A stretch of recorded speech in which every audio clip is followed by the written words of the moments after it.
SG Consultancy Services. Study MBBS in Russia, Philippines, Uzbekistan. నమస్కారం, welcome to I dream. ధర్మ మార్గం with Vijitha కార్యక్రమానికి స్వాగతం. ప్రస్తుతం మనతో పాటు ఉన్నారు ప్రముఖ ఆధ్యాత్మికవేత్త ముదిగొండ చంద్రశేఖర శర్మ గారు. ఇప్పుడు వారితో మాట్లాడి మనకున్న సందేహాలన్నింటినీ కూడా నివృత్తి చేసుకునే ప్రయత్నం చేద్దాం. నమస్కారం అండి. నమస్కారం అండి.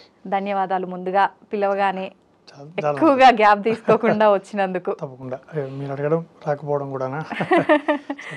అయితే టాపిక్ ఏంటంటే, ఎలాగో మొదటిసారి మనం వీడియో చేయబోతున్నాం, కొంచెం అది కాన్సెప్ట్ కూడా పద్ధతిగా అలా ఉంటేనే బాగుంటుంది అనిపించింది.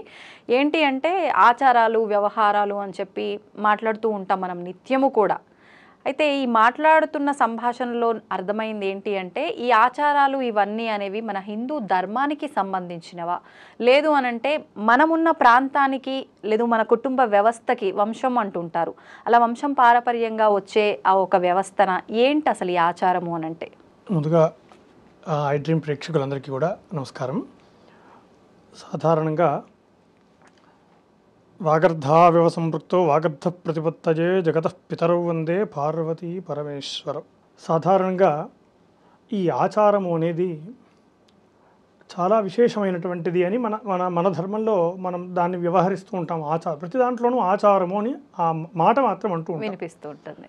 ఈ ఆచారము అంటే దాని అర్థం ఏమిటి, ప్రామాణికం ఏమిటి, ధర్మశాస్త్రాలు ఏం చెప్తున్నాయంటే, అంటే శ్రేష్టమైనది, ఉత్తమమైనది అని అర్థం. చరహ అంటే నడవటం లేదా అనుసరించడము అని అర్థం. ఉత్తమమైన దానిని అనుసరించడం లేదా అనుకరించడం, శ్రేష్టమైన దానిలో నడవటం, శ్రేష్టమైన దానిలో నడవటము అనేది ఆచారం యొక్క నానుడి. ఈ ఆచారము, అందుకే గురువును తన దగ్గరికి వచ్చినటువంటి విద్యార్థులకు ఏం చెప్తాడు, తను ఏదైతే ఉత్తమమైనటువంటి ధర్మ మార్గం ఉందో తాను ఆచరిస్తూ తన శిష్యులకు ఆచరింపజేస్తాడు. అందుచేత గురువుని ఏమంటున్నాం, ఆచార్య అని సంబోధిస్తున్నాం. అవునండి, తాను ఆచరించి తన శిష్యులకు చూపిస్తున్నాడు కాబట్టి. అందుకే ధర్మశాస్త్రాలు ఏం చెప్తున్నాయి, యద్యాచరతి శ్రేష్ఠ తత్తదేవ ఇతరో జనాః అని ధర్మశాస్త్రాలు అంటున్నాయి. అంటే ఏమిటి, శ్రేష్ఠులైన వాళ్ళు ఏది చేస్తారో ప్రజలంతా దాన్ని అనుసరిస్తారు. వాస్తవం. ఇది ధర్మము, ఇది ఆచారం యొక్క ప్రామాణికం. శ్రేష్ఠులైన వాళ్ళు ఏది చేసినా మనం దాన్ని ఫాలో అవుతూ ఉంటాం. అందుకే యథా రాజా తథా ప్రజ అని కూడా అన్నారు. రాజు ఎలా ఉంటే ప్రజలు కూడా అలాగే ఉంటారు కదా, అలా నడుస్తారని ఒక నానుడి ఉంది. అందుకోసం ఆచారం అనేది నడవడిక, ఒకరిని అనుసరించడం ఆచారం యొక్క ప్రామాణికం. అందుకే ధర్మశాస్త్రాలు ఆచారం గురించి చాలా గొప్పగా చెప్పాయి. ఆచార పరమో ధర్మ అంటున్నాయి ధర్మశాస్త్రాలు. ఆచార పరమో ధర్మ, పరమధర్మమైనటువంటిది ఆచారం.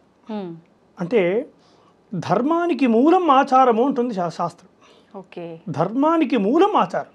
ఆచారం అనుసరించినదే ధర్మానికి అర్థం లేదు అంటే సాధారణ ఇక్కడ మళ్ళీ ఒక ప్రశ్న వస్తుంది. ఏమిటంటే, ధర్మానికి ఆచారం మూలమా, ఆచారానికి ధర్మం మూలమా? నిజంగానే ఏది మూలం అంటారు? ఒక సందేహం వస్తుంది. ఆచారానికి ధర్మం మూలమా, ధర్మానికి ఆచారం మూలమా? అంటే నేను ఇప్పుడు ఆచరిస్తున్నటువంటి ఆచారాలన్నీ ధర్మ ప్రతిపాదితమైనవే కదా. మరి ఆచారం ధర్మానికి మూలమైందా, ఆ ధర్మానికి ఈ ఆచారానికి ధర్మం మూలమా అనేది మనం ఒకసారి ఆచరిస్తే మనం చూస్తే ధర్మం ఎక్కడి నుంచి వచ్చింది, మనం ధర్మము అని దేని అంటున్నాం అనేది మనం ఒకసారి విచారిస్తే, ధర్మము అని ఎక్కడుంది, వేద ప్రతిపాదితమైన ధర్మమే ధర్మం. వేదోఖిలమూలం ధర్మ అని అన్నాయి శాస్త్రం. వేదో అఖిలమూలం ధర్మ. వేదములు చదివినా, వేదములు మొత్తం సారమంతా, వేదసారము మరియు పురాణ ఇతిహాసాదులు వేదాంగ శాస్త్రాలు ఏది చూసినా, పురాణాదులు ఏది చూసినా అందులో ఉండేదేమిటి, ధర్మమే. ఏది చెప్పినా ధర్మమే చెప్తుంది. అంటే ప్రతిదానికి ఒక ఆధారం ఉంది. ఏది చెప్పినా అంటే వేదములో ఏం చెప్పినా ఓవరాల్గా లాస్ట్కు చెప్పేది ధర్మమే. అందుకే వేదం ప్రతిపాదించింది ధర్మం, వేదో అఖిల మూలం ధర్మ అని శాస్త్రం చెప్తుంది. అలాంటి ధర్మానికి ఆచారం మూలమైంది. ధర్మానికి ఆచారం ఎందుకు ధర్మానికి ఆచారం మూలం ఎలా అవుతుంది అంటే, ఇప్పుడు మనం ఉన్నాం, నన్ను ఎందుకు పిలిచారు? మీరు చెప్పే విధానం నచ్చింది, మాట్లాడే పద్ధతి అంటే జనాలకు తెలియజేసే నడవడిక ఉంది అనిపించి సంతోషం. కాబట్టి నన్ను అంటే నేను ఇప్పుడు ఫలానా ధర్మంలో ఉన్నానని, నేను ఫలానా ధర్మాన్ని మాట్లాడుతున్నానని, ఫలానా ధర్మం గురించి తెలుసుకోవాలని కదా నన్ను పిలిచింది. కరెక్ట్. అంటే నన్ను చూసి ఈయన ఫలానా ధర్మికుడు, ఈయన ధర్మాన్ని ఆచరిస్తున్నాడు అని మీరు అర్థం చేసుకున్నారు కదా. కాబట్టి నేను ఇలా ఉండటం వల్ల ఈ ధర్మానికి అస్తిత్వంగా ఉంటుంది. నా ధర్మం నేను ఇలా ఉండడం వేషో భాష సదాచార రక్షణీయమిదంత్రయం. వేషము, భాష, సదాచారం ఈ మూడింటిని మనం పరిరక్షించినప్పుడే ధర్మానికి సార్థకత ఉంటుంది. ధర్మానికి అదే మూలం. అది అర్థమైందా? నేను నా ఇష్టం వచ్చినట్టు ఉంటానంటే ధర్మానికి అస్తిత్వం కాదది. ధర్మాన్ని నీవు నిలబెడుతున్నట్టు కాదు, ధర్మానికి మూలం కాదది. నా మనస్సులో భగవంతుడు ఉంటాడండి.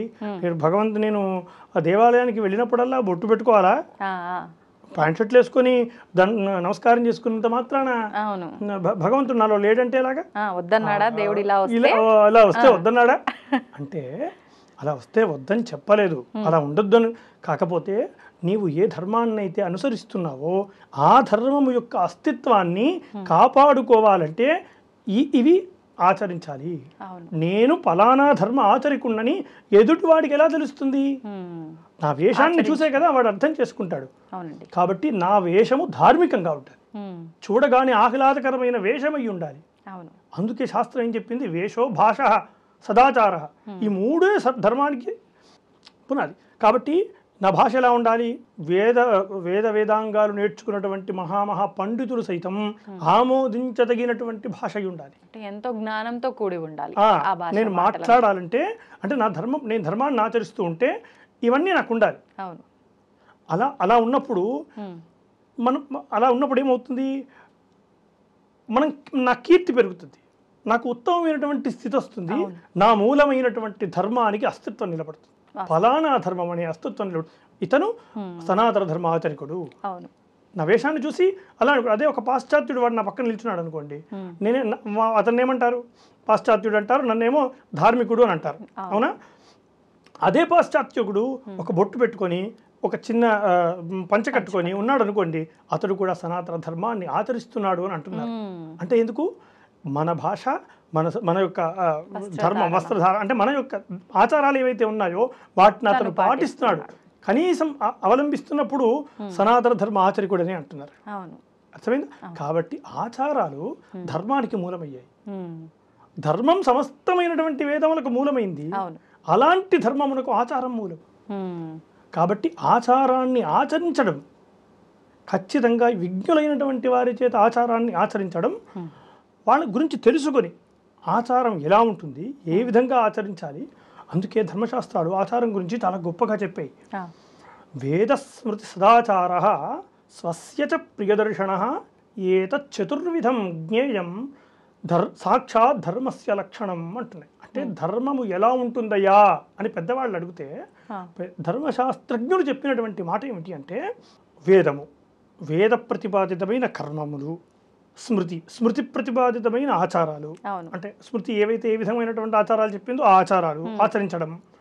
రెండవది వేదస్మృతి సదాచార, మంచి ఆచారాలు, నేను ఆచరిస్తున్నటువంటి పూజలు, పునస్కారాలు, ధార్మికమైన వ్యవస్థ, నేను ఉండేటువంటి తీరు, ఇదంతా కూడా సదాచారం కిందికి వస్తుంది.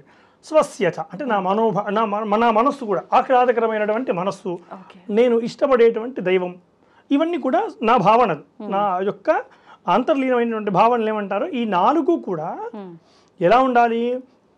ధార్మికంగా ఉండాలి. ఈ నాలుగు ఉన్నటువంటి వాడు, ధార్మికంగా ఉన్నటువంటి వాడు ఏమవుతున్నాడు? అదే ధర్మ లక్షణము ఉంటుంది. ధర్మం ఎక్కడుంది? ఈ నాలుగు ఎక్కడైతే స్థిరంగా ఉన్నాయో అక్కడ ధర్మం ఉన్నది. అదే సాక్షాత్ ధర్మస్య లక్షణం అంది శాస్త్రం. ధర్మస్వరూపము అక్కడ కనబడుతుంది.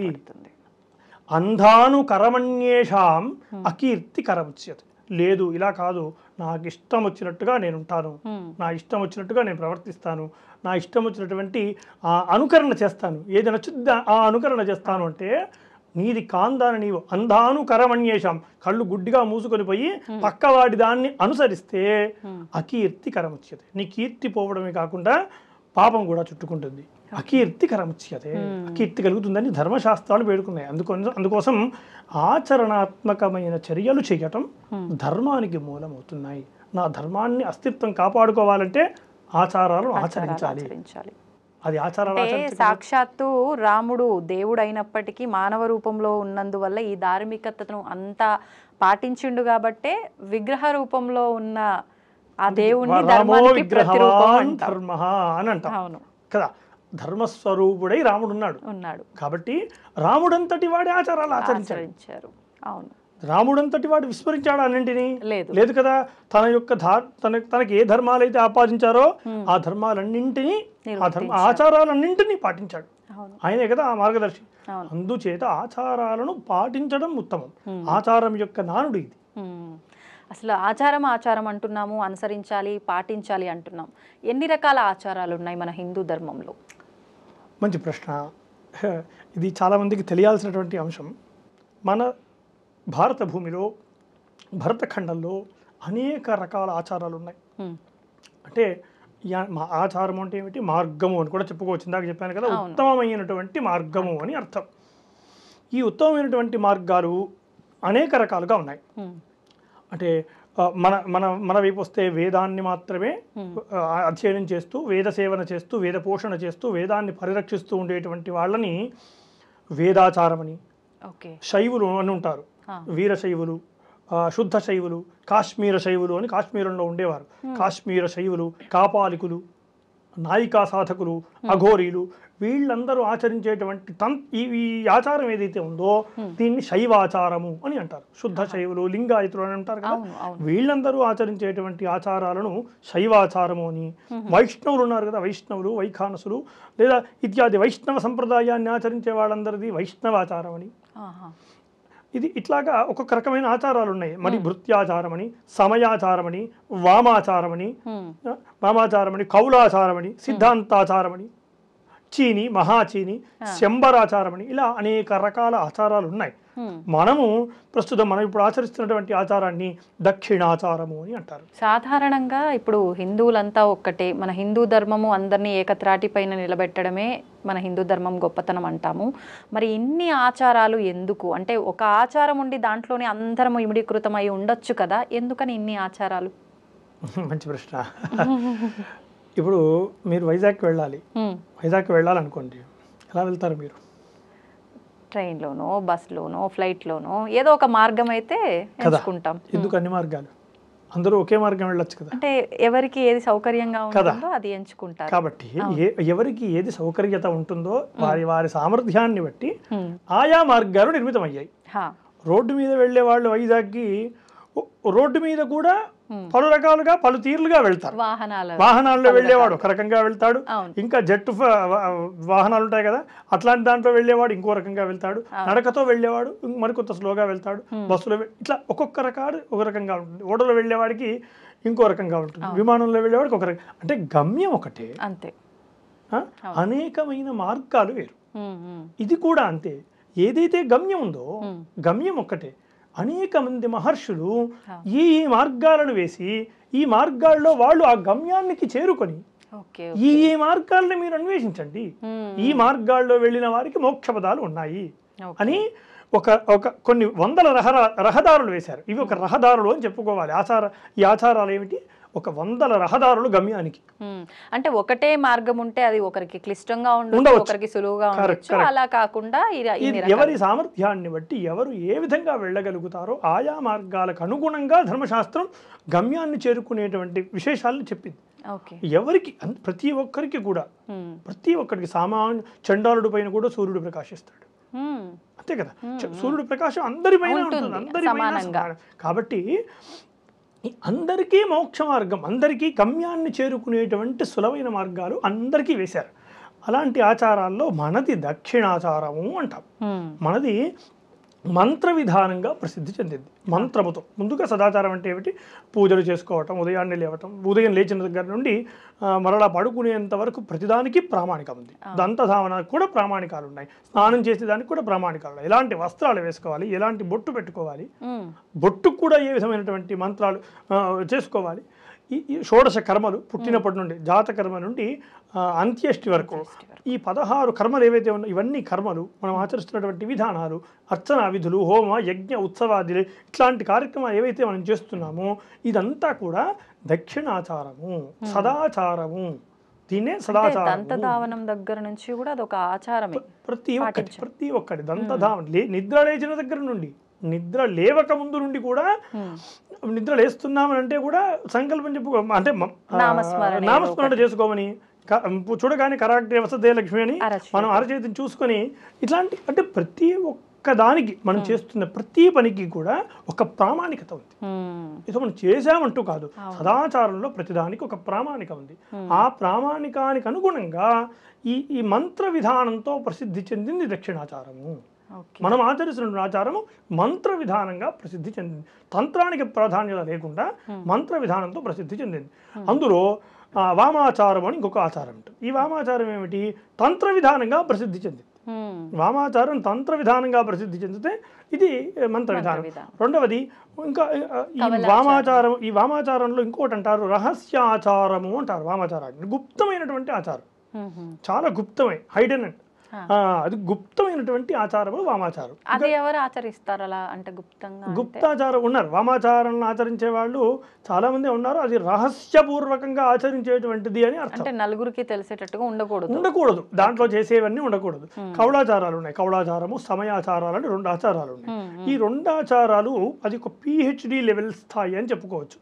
మనం ఇప్పుడు 1st క్లాస్ నుంచి 5th క్లాస్ వరకు చదువుకుంటున్నటువంటి స్టూడెంట్స్ అనుకోండి, ఇప్పుడు మనం ఆచరిస్తున్నటువంటి ఆచారాలన్నీ కూడా కౌళ సమయాచారాలు PhD స్థాయి. మన ఒక 5వ తరగతి వాడు ఒక PhD పరిశోధకుడు పక్కన కూర్చుంటే ఏ స్థితి ఉంటుంది? కాబట్టి ఆ స్థితి కౌళాచార సమయాచారాలకు, మనం ఆచరిస్తున్నటువంటి ఆచారాలకు ఉంటుంది. అంత గొప్పదైనటువంటి ఆచారాలు. మనం ఇవి ఆచరించడానికే చాలా నియమాలు కఠినంగా ఉంది అనుకుంటున్నాం కదండి. అందుకే లలితా సహస్రనామంలో కులోత్తీర్ణ భగారాధ్య మాయా మధుమతి మహి అని లలితా సహస్రనామ స్తోత్రంలో కౌళ మార్గం గురించి చాలా గొప్పగా చెప్తారు.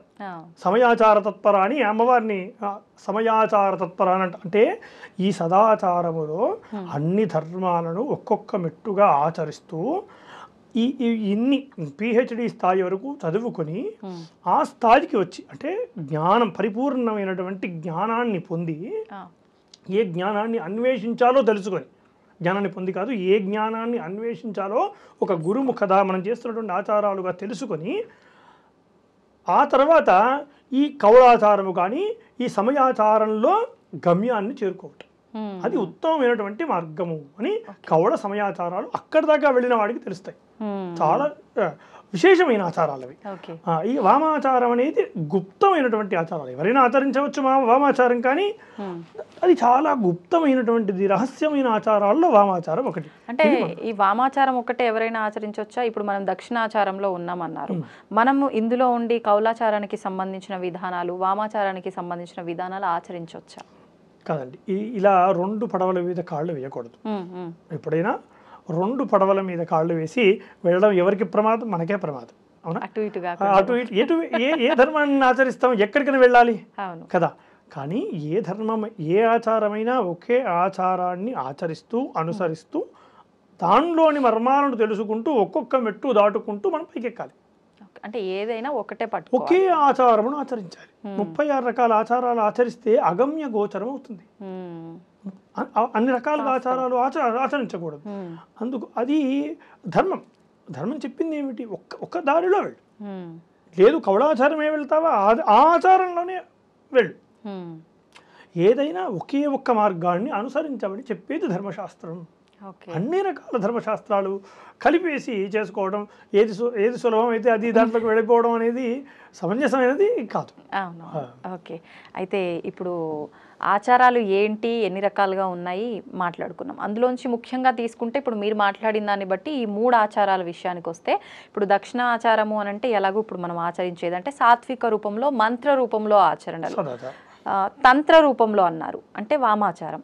అసలు ఏంటి తంత్రము అని అంటే మా అందరికీ గుర్తొచ్చేది, ఇప్పుడు నా మైండ్లో తంత్రము అనగానే ఇదేదో చేతబళ్ళు, నెగిటివ్ ఎనర్జీస్, ఈ రకమైన పూజలు ఏమో అనే ఒక అపోహ ఉంది. అది అపోహనో నిజమో కూడా నాకు క్లారిటీ లేదు, నా అలాగే చాలా మందికి ఉండుంటుంది.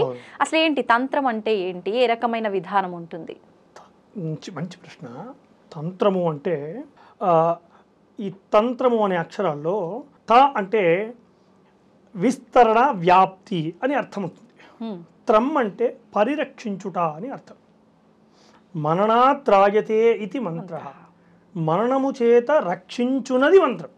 మననం చేయడం ద్వారా రక్షించున్నది మంత్రం అయితే, ఈ తంత్రం ఏమిటి అంటే విస్తరణతో, విస్తరణ వ్యాప్తితో పరిరక్షించునది, పరిరక్షించబడేది. అంటే ఏ రకంగా?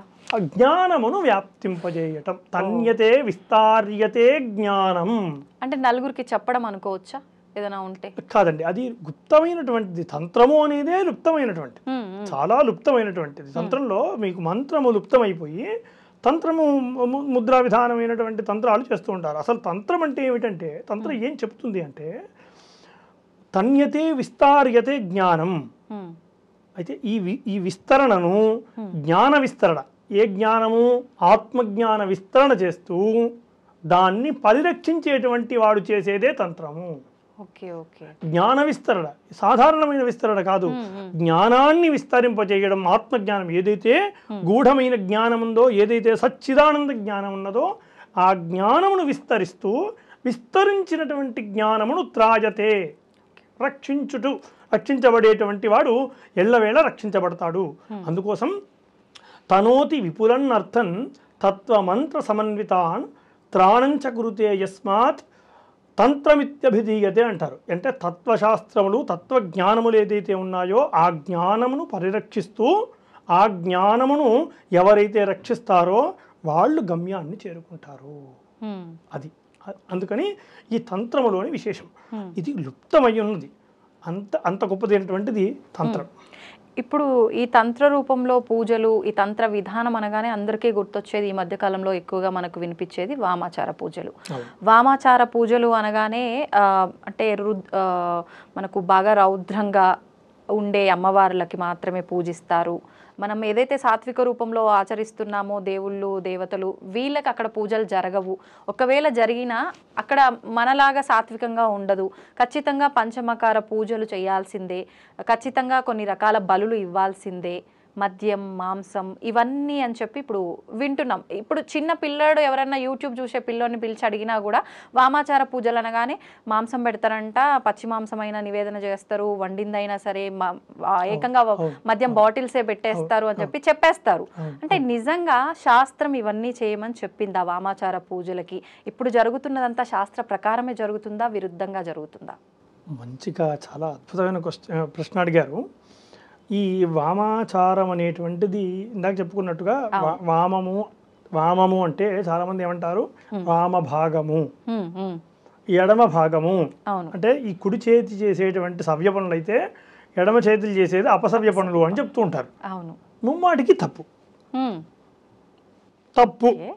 అంటే ఏమిటి మరి నిజం ఏమిటి అంటే, వాస్తవం ఏమిటి అంటే, వామము అంటే శుభము అని అర్థం. శుభము, వామము అంటే శుభము, శుభాచారము. వామము అంటే గుప్తము, కనబడుతున్నటువంటి పదార్థంతో, కనబడుతున్నటువంటి విషయం కాకుండా గూఢార్థాలతో అన్వేషించమని చెప్పేదే వామాచారం. విశేషమైన జ్ఞానం ఉండాలి, అందుకే దాన్ని రహస్యాచారము అన్నారు.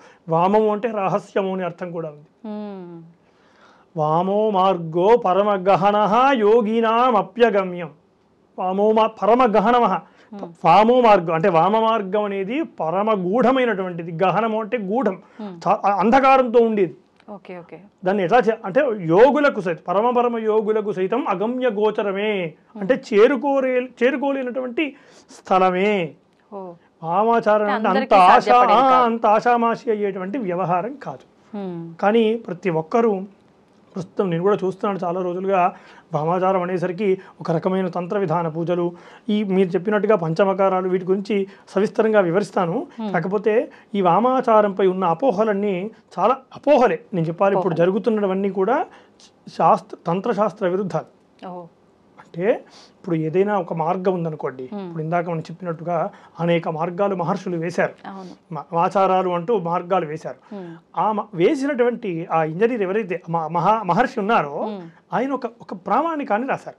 ఏ మార్గానికైనా ఒక ప్రామాణిక గ్రంథం ఉంటుంది కదా కదా. అలాగే వామాచారానికి కూడా అనేక తంత్ర గ్రంథాలు ఉన్నాయి, అనేక తంత్ర గ్రంథాలు. భైరవ వ్యామల తంత్రమని, కులార్ణవ తంత్రసారమని, రుద్ర యామల తంత్ర గ్రంథాలని, ఇలాంటి అనేకమైన తంత్ర గ్రంథాలు ఆయా ధర్మాలు ఎలా ఆచరించాలి, అందులో ఉన్న అర్థాలను ఎలా అన్వేషించాలి అనేది, అంటే ఆ మార్గంలో ఎలా ప్రయాణించాలి అని దాంట్లో ఉంటాయి. కానీ దాన్ని ఎవరు చదవకుండా, మన ముందు మాట అని ఉంటుంది పుస్తకంలో, ముందు మాటను ఎవరు చదవరు. ముందు మాటను ఎవరు చదవకుండా డైరెక్ట్గా మనకి ఏం కావాలో ఆ పేజీలో వెతుక్కుంటూ వెళ్తాం. కానీ ముందు మాటను చదివితే అసలు ఆ పుస్తకం ఎందుకు వచ్చింది, ఆ పుస్తకం ఏం చెబుతుంది, ఆ పుస్తకం రచించినటువంటి అతని అభిప్రాయం ఏమిటి, అర్థమైంది? ఆ పుస్తకంలో నీవు ఎలా చదవాలి, పుస్తకాన్ని ఎలా అర్థం చేసుకోవాలి అని ముందు మాటలో చెప్తాడు. అంటే షార్ట్ అండ్ స్వీట్ గా అసలు ఈ పుస్తకం వల్ల మనకు ఉపయోగం ఏంటి అనేది అర్థమవుతుంది ముందు మాట. కానీ ముందు మాట చదువుతామా? చదవం. అలాగే ఈ వామాచారాన్ని కూడా ఆ చెప్పినటువంటి తంత్రశాస్త్రాలను ఎవరు పట్టించుకోకుండా వాళ్లకు తోచిన విధంగా ఆయా ఆ తంత్రాలను అనుసరిస్తున్నారు. అంటే కంటికి కనబడేదాన్ని చూస్తున్నారు. దాన్ని వామాచారాన్ని ఎందుకు ఇందాక చెప్పాను, వామ మార్గో పరమగహన యోగినాం అప్యగమ్యం, యోగులకు కూడా సాధ్యం కానటువంటి మార్గం కదా, నాకెలా సాధ్యం అవుతుంది? యోగులంటే ఎవరు? ఈ సదాచారము, ఈ ఇందాక చెప్పినట్టుగా అన్ని వాటన్నింటినీ ఆచరిస్తూ పిహెచ్డి అంటే ఆ స్థాయికి వెళ్ళి అక్కడ జ్ఞానాన్వేషణ చేసేటువంటి వారు, ఏదో తెలుసుకుని అక్కడ జ్ఞానాన్వేషణ చేసేటువంటి వారు యోగులు కదా. అట్లాంటి యోగులకి అగమ్య గోచరం, వెళ్ళలేనటువంటి స్థితి కదా. మరి అలాంటిది నాలాంటి వాడికి నేను ఏదో చేసేస్తానంటే ఎలా కుదురుతుంది? అయితే ఆ వామ మార్గం ఎలా ఉంటుందో ధర్మశాస్త్రాలు చెప్పాయి. మీకు ఒక చిన్న ఉదాహరణతో చెప్తాను. ఆ ఉదాహరణ చెప్తే అందరికీ తొందరగా కనెక్ట్ అవుతుందన్న ఉద్దేశంతో ఒక చిన్న ఉదాహరణ చెప్తాను. చిన్నప్పుడు మీరు స్కూల్ చదువులు చదువుకునేటప్పుడు ఒక తెలుగు శ్లోకం అందరికీ చెప్పి ఉంటారు, మళ్ళీ ఒకసారి గుర్తు చేసే ప్రయత్నం చేస్తాను. కొండ నుండు నెమలి కోరిన పాలిచ్చు, కొండ నుండు నెమలి కోరిన పాలిచ్చు, పశువు చదువుచుండు శిశువు తోడ, పశువు చదువుచుండు శిశువు తోడ, బ్రాహ్మణుండు వనిత వేదాలు వల్లించుచుండు, వనిత వేదాలు వల్లించుచుండు, బ్రాహ్మణుండు కాకి పలలము తిను అని ఉంటుంది. ఈ పద్యం ఉంటుంది. ఆ పద్యంలో మొదటి పేర ఏమిటి? కొండ నుండే నెమలి కోరిన పాలిస్తుందట. నెమలి పాలివ్వటం ఏమిటండి? అదే కదా కదా, ఇదేమో అర్థం కావట్లేదు కదా. కోరిన పాలిస్తుందట, పశువు చదువుకుంటుందట. ఎవరితో కలిసి? శిశువుతో కలిసి పశువు చదువుకుంటుందట. పశువు చదువుకోవడం ఏమిటి? మూడో పేరాలో వనిత వేదాలు వల్లించుచుండు, అమ్మాయి ఒకవేళ వల్లించింది అని అనుకుందాం, అక్కడ ఓకే, వనిత వేదాలు వల్లించుచుండు. నాలుగో పేరాలో పలలము అని ఉంది. కాకి, బ్రాహ్మణుడు కాకి పలలము తింటున్నాడు. పలలము అంటే మాంసం, కాకి మాంసాన్ని బ్రాహ్మణుడు తింటున్నాడు. ఇది ఇక్కడ ఏం అర్థం కాలేదు కదా. ఇదేమిటి అగమ్యగోచరంగా ఉందంటే, పెద్దగా శ్రమ లేకుండా ఆ అర్థాన్ని ఎలా గ్రహించాలంటే, కొండ నుండు నెమలి, అక్కడ ఒక కామ పెట్టాలి. అలా పెడితే ఏమవుతుంది? నెమలి కొండా కోణంలో తిరుగుతూ ఉంటుంది. అయిపోయిందా? కొండ నుండు నెమలి కోరిన పాలిచ్చు పశువు, పశువు దగ్గర కామ పెట్టాలి. పశువు కోరిన అడిగినప్పుడు అడిగిన వెంటనే పాలిస్తుంది. అర్థమైనా? శిశువు చదువుచుండు పశువు చదువుచుండు శిశువుతో, పశువు చదువుచుండు శిశువుతోడ వనిత, చదువుచుండు శిశువుతోడ వనిత, వనిత దగ్గర కామా పెడితే ఏమైంది? శిశువుతో కలిపి వనిత చదువుకుంటుంది అని అర్థం. బ్రాహ్మణుడు అదే వేదాలు వల్లించుచుండు బ్రాహ్మణుడు, మళ్ళీ బ్రాహ్మణుడు దగ్గర కామ పెడితే వేదాలు వల్లించేవాడు బ్రాహ్మణుడు అవుతాడు. కాకి పరలము తిను, కాకి మాంసాన్ని తింటుంది. ఎంత అర్థమైపోయిందో. ఒక్క కామాలు పెట్టడం, ఎక్కడ కామా పెట్టాలో తెలుసుకోవడం వల్ల మనం ఎంత అపార్థాలకు లోనవుతూ ఉంటాం. అస్సలు మొత్తానికి అర్థవంతం లేకుండా అయిపోయింది. అర్థం కదా. ఇలాగే వామ మార్గం ఉంటుంది.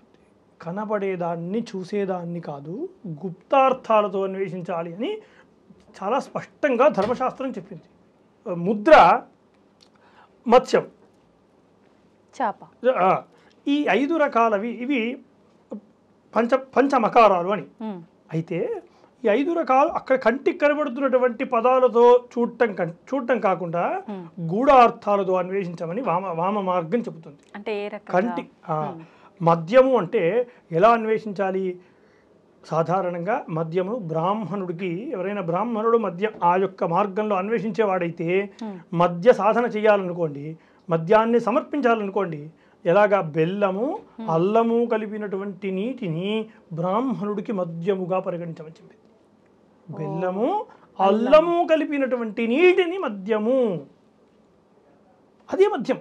అంతే తప్ప ఏదో దొరికినటువంటి మా విస్కీలు బ్రాండీలు తీసుకొచ్చి తాగడం కాదు. ఇది కాదు అన్వేషించడం. నివేదన చేయాల్సిన విషయంలో నీవు ఏదైతే నివేదించాలో ఇదే చెయ్యాలి. ఇదే ధర్మశాస్త్రం చెప్పింది. బ్రాహ్మణుడికి బెల్లము అల్లము కలిపినటువంటి నీరు, క్షత్రియులకు కంచు పాత్రలో కొబ్బరి నీళ్లు పోసుకుంటే మద్యము అని అంటారు. క్షత్రియులకి కంచు పాత్రలో కొబ్బరి నీళ్లు పోసుకుంటే అది మద్యంతో సమానం. అలాగే వైశ్యులకు రాగి పాత్రలో తేనె పోసుకుంటే మద్యముతో సమానం. అలాగే శూద్రునికి రాగి పాత్రలో పాలు పోసుకుంటే మద్యముతో సమానము.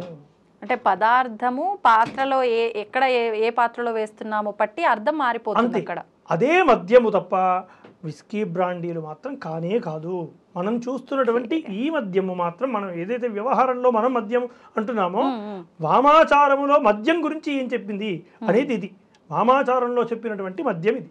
దానికున్న పేరును తీసుకువచ్చి ప్రస్తుత లౌకికంలో ఉన్నటువంటి మద్యాలకు ఆపాదించి ఈ మద్యమే పెట్టమన్నారేమో అనుకొని ఇవి తీసుకొని వెళ్ళి హోమాల్లో పోయడం, ఇవి తీసుకొని ఇంకెక్కడో చేసుకోవటం, ఈ మార్గంలో అన్వేషించే వాళ్ళు ఇది తాగుడు ఒక కర్మగా పెట్టుకోవడం అనేది అది ధర్మ విరుద్ధము, వామాచారం యొక్క విరుద్ధం. ఇప్పుడు ఒక చిన్న డౌట్ అండి, మీరు చెప్పిన వివరణను బట్టి ఇప్పుడు మీరు బెల్లము అల్లము కలిపింది అది మద్యము, నివేదన చేయాల్సింది కూడా అదే అన్నారు, ఫుల్ క్లారిటీ. కానీ ఆలయంలో కూడా భగవంతుడి దగ్గర మద్యము అన్న విషయంలో మీరు చెప్పినట్టుగా ఇది నివేదన చేయకుండా డైరెక్ట్ గా అవి చేస్తున్నారు. అవి ముమ్మాటికి తప్పండి, అదే చెప్తున్నాను. అవి ఆ యొక్క ఏదైతే కంటికి కనబడుతుందో అది మనం చెప్పినటువంటి పదాన్ని తీసుకువచ్చి ఇప్పుడు లౌకిక భాషలో ఉన్న పదానికి ఆపాదించడం వల్ల ఇప్పుడు మద్యం అంటే మనకేమి ఇవే కదా, ఆల్కహాలే కదా, అవి తీసుకుని వచ్చిన నివేదన చేస్తున్నారు. కానీ ఆ మద్యం గురించి చెప్పలేదు. కానీ ఇప్పుడు ఒక ఆలయాన్ని వాళ్ళు ఒక వ్యవస్థాపకులుగా ఉన్నారు అక్కడ అంటే వాళ్ళు ఖచ్చితంగా ఎంతో కొంత శాస్త్రాలు వేదాలు చదివి ఉన్నవారే, జ్ఞానం ఉన్నవారే అయ్యి ఉంటారు. లేదు వాళ్ళు అలాంటి వారి సలహాలు సహాయమైన తీసుకుంటారు. ఇంత పొరపాటు ఎలా జరుగుతుంది అని దాన్ని అర్థం చేసుకోలేకపోవటం. ఓకే, వామ మార్గాన్ని సరైన దిశలో అర్థం చేసుకోలేకపోవటం.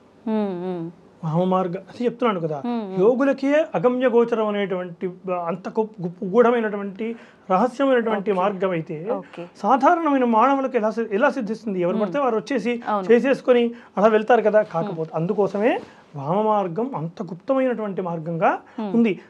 అందుకోసం ఈ నియమాలు పెట్టింది. ఇప్పుడు మీరు వివరించిన దాన్ని బట్టి మద్యము అనంటే ఓకే, అదొక మంచి వివరణ అయితే వచ్చింది. మరి మాంసము అనంటే ఏంటండి? ఇప్పుడు నిజంగా కళ్ళ ముందర పచ్చి మాంసమే అవ్వచ్చు, డైరెక్ట్గా బలిచ్చి దాన్ని వండి అక్కడే నివేదన చేయడం కావచ్చు, ఈ విధానం చూస్తున్నాం. దీని విషయంలో అపార్థం ఎలా చేసుకొని ఉండొచ్చు? 100% ఇందాక మద్యంని ఏ విధంగా అపార్థం చేసుకున్నారో ఈ మాంసం అన్న శబ్దాన్ని కూడా అలాగే అర్థం, అంటే లౌకిక పదానికి ఉన్నటువంటి అర్థాన్ని దానికి ఆపాదిస్తున్నారు. అయితే తంత్రశాస్త్రాలు చాలా చాలా విషయంగా చెప్తాయి, ఏవైనా చెప్తాయి. దాన్ని అర్థం చేసుకోలేని తత్వం మనది. సరైన గురువు దాన్ని వివరణ తెలుసుకొని దాన్ని ఆచరించడం అది యోగులకు మాత్రమే సాధ్యం. అది అర్థం చేసుకోలేకపోవడం అని ఇది. ఇంకోటి ఏమిటి, తంత్రశాస్త్రాలు ఏం చెప్తున్నాయంటే మద్య విషయంలో కామక్రోధ సులోభమోహ పశుకాం చిత్వా వివేకిన మాంసం నిర్విషయం పరాత్మ సుఖదం భుంజంతి తే వై బుధ. మాంసం విషయంలో భైరవ వ్యామల తంత్ర గ్రంథం చెప్తుంది. ఎవరో కాదు, ఈ వామ మార్గానికి ఏదైతే ప్రధాన తంత్రశాస్త్రాలు ఉన్నాయో అందులో ఒకటైన భైరవ వ్యామల తంత్రమే మాంసం గురించి చెప్పినటువంటి శ్లోకం ఇది. ప్రామాణికము, నువ్వు మాంసాన్ని ఏం తీసుకుంటావు అని, మాంసం అంటే ఏది పడితే అది తీసుకోకు, మాంసం అంటే ఇదిరా నాయన అని భైరవ్యామల తంత్రం చెప్పింది. ఏమిటి? కామ క్రోధ లోభ మదము మాత్సర్యం ఏవైతే ఇవి ఉన్నాయో అరిషడ్ వర్గాలు ఉన్నాయో ఈ అరిషడ్ వర్గాలను ఒక జ్ఞానము చిత్వా వివేకిన ఈ అరిషడ్ వర్గాలను మాంసముగా చిత్వా అంటే నరకడం. దేంతో నరకడం? వివేకము అనేటువంటి ఖడ్గంతో నరకడం. అర్థమైందా? వివేకం అనేటువంటి ఖడ్గంతో నరికి అక్కడ చూడండి.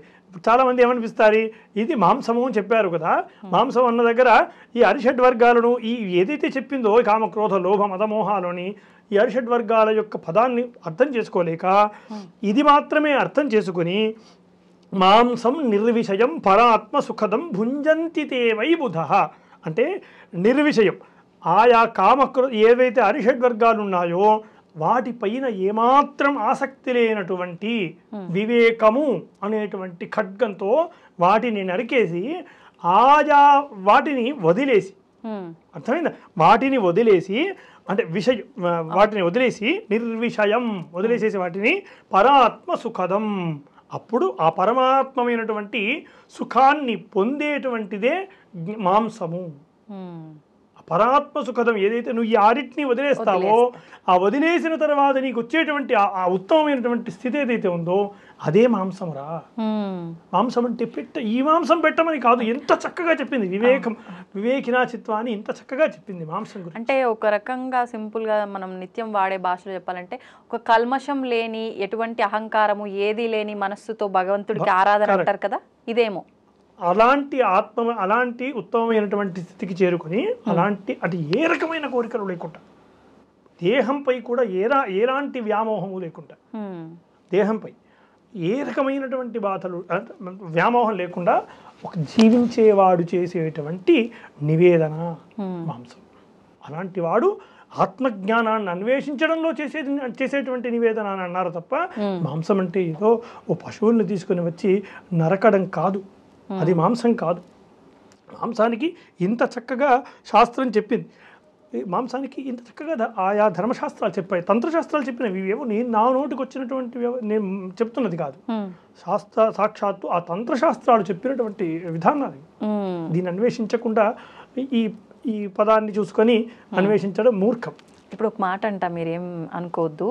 ఇప్పుడు ఇది శాస్త్ర ప్రకారంగా పలానా ఏదైతే దానికి సంబంధించిన మూల గ్రంథం ఉందో అందులో ఉండింది. ఎవరైనా ఇప్పుడు మీరు చెప్పినట్టుగా కాకుండా ఇప్పుడు మేము అపార్థం చేసుకుంటున్నట్టుగా ఆచరించే వ్యక్తులు వచ్చి నువ్వు ఇది ప్రూవ్ చేయగలవా అంటే మీరు ప్రూవ్ చేయగలరా? ముమ్మాటికి అది సంస్కృతం. అది సంస్కృతంలో ఒక పదానికి నానా అర్థాలు ఉంటాయి. ఒకటే పదానికి ఒక అక్షరానికే నానా అర్థాలు ఉంటాయి. నానా అర్థాల్లో అది ఒక్క పదం మాత్రమే కాకుండా మొత్తం శ్లోక వివరణ. అందుకే సంస్కృతం దేవభాష అయింది. సంస్కృతం ఎంత చక్కగా చెప్తుంటే ఒక్క శ్లోకంలో పూర్తిగా మనం చేసే కర్మ మొత్తాన్ని చెప్పగలిగే సామర్థ్యం ఒక్క సంస్కృత భాషకు మాత్రమే సొంతం. అన్నింటికి చెప్పడానికి కుదరదు. ఒకే ఒక్క శ్లోకంలో మనం ఏం చెయ్యాలో ఎక్కడికి వెళ్ళాలో ఒక నాలెడ్జ్ పిన్గా చెప్పేటువంటి అద్భుతమైనటువంటి వ్యాకరణం సంస్కృతం సొంతం. అందుకే ఛందోబద్ధంగా నిర్మాణాలు ఉంటాయి. ఒక దగ్గర మాంసం వచ్చింది కదా అని ఆ మాంసం పదాన్ని మాత్రమే తీసుకొని నాకు ఇష్టం వచ్చినట్టుగా అర్థం చేసుకోవడం కాదు, దానికి ముందు వెనక ఉన్నటువంటి వాటిని కూడా ఎందుకోసం ఈ మాంసం అన్న శబ్దాన్ని వాడారు అనేది అర్థం చేసుకొని దానికి అనుగుణంగా వెళ్ళగలిగినటువంటి వాడే యోగ్యుడు. అలా వెళ్ళగలిగినటువంటి వాడే వామ మార్గం లాంటి ఏ మార్గంలోనైనా దాన్ని పొందగలుగుతాడు. అది కదా శాస్త్రాలు చెప్పాయి. కాకపోతే నాకు తోచినట్టుగా అర్థం చేసుకుంటానంటే ఈ తంత్రశాస్త్రాలు వామమార్గం అంగీకరించారు. మిగతా ఏ ధర్మశాస్త్రాలు సదాచారంలో అనుకోండి, ఇప్పుడు ఈ తప్పు చేసినా ఇంకో ప్రాయశ్చిత్తం ఉంది, ఈ తప్పు చేసినా ఇంకో ప్రాయశ్చిత్తం ఉంది, దానికి ప్రాయశ్చిత్త హోమాలు ఉన్నాయి, ప్రాయశ్చిత్త కర్మలు ఉన్నాయి. అంటే ఇప్పుడు మనం హోమం చేసామనుకోండి, హోమంలో ఇప్పుడు హోమం చేస్తే మాట్లాడకూడదని, తుమ్ములు పడకూడదని, నిప్పులు ఏ రకమైన మానసికంగా దైవికంగా ఏది ఉండకూడదని ఈ హోమం అలాని ఒకవేళ ఏమైనా జరిగినా హోమం అయిపోయిన తర్వాత ప్రాయశ్చిత్త హోమాలు అని ఉంటాయి. వెంటనే ఏ హోమం అయితే చేస్తామో ఆ హోమం వెంటనే వాగ్దోష పరిహారార్థం అని వాక్కు ఏమైనా గట్టిగా చెప్పడం, మెల్లగా చెప్పడం, చిన్నగా చెప్పడం, స్వరదోషాలు చెప్పడం, అలాంటి వాటికి మంత్రాలు, తప్పులు చెప్పడం మంత్రాలు, దానికి ఒక ప్రాయశ్చిత్తము, వేరే వాళ్ళతో మాట్లాడడం దానికి దోషము, అదేనా నా యొక్క ఉమ్ము తుప్పర ఏదైనా దాంట్లో పట్టం ఆ దోషానికి మంత్రము. ప్రతి దానికి ప్రాయశ్చిత్తాలు ఉన్నాయి. ఇది సదాచారం. కానీ వామాచారంలో ప్రాయశ్చిత్తం లేదు. అనుభవించాల్సింది ఖచ్చితంగా ఆయా ధర్మాలను ఎవరైతే తెలుసుకోకుండా ప్రయత్నిస్తారో, ఆ మార్గంలో ఇలాంటివి అన్వేషించకుండా వెళ్తారో వాళ్ళు ఖచ్చితంగా ప్రాయశ్చిత్తాలు అంటూ ఉండవు. వామమార్గంలో ప్రాయశ్చిత్తమే లేదు, వామమార్గంలో ప్రాయశ్చిత్తము లేదు అని అదే తంత్రశాస్త్రాలు చెప్తున్నాయి. ఇప్పుడు దీన్ని తప్పుగా అర్థం చేసుకొని పూజలు చేస్తున్న వాళ్ళు అని అంటే ఓకే, మరి చేయించుకుంటున్న వాళ్ళు కూడా ఈ దోషాన్ని అనుభవించాల్సిందేనా? ఖచ్చితంగా అండి. ఈ ప్రాయశ్చిత్తం ఎవరికి వస్తుంది అంటే, ఇప్పుడు నేను ఏదైనా నాకు ఒక వరుణ్ ఇచ్చారు, మీరు నా దగ్గరకు వచ్చి ఒక కార్యక్రమం చేయమని నన్ను అడిగారు. నన్ను మీకు తెలియదు కదా, నా దగ్గర వచ్చారు, నేను కదా వారధిని. అంతే, భగవంతునికి భక్తునికి అనుసంధానకర్తను నేను కదా. ఎవరైతే ఆ పరిధిలో అక్కడ ఉన్నటువంటి వాళ్ళు, అయితే ఇది కూడా అంతే. రామ మార్గాన్ని నాకు తెలియకుండా నీ దగ్గరికి వచ్చి ఆశ్రయించాను కాబట్టి నాకేం తెలియదు. తెలియనప్పుడు ఆ కర్తాకర్మాక్రియ దోషాలన్నీ కూడా అతని మీదే ఉంటాయి.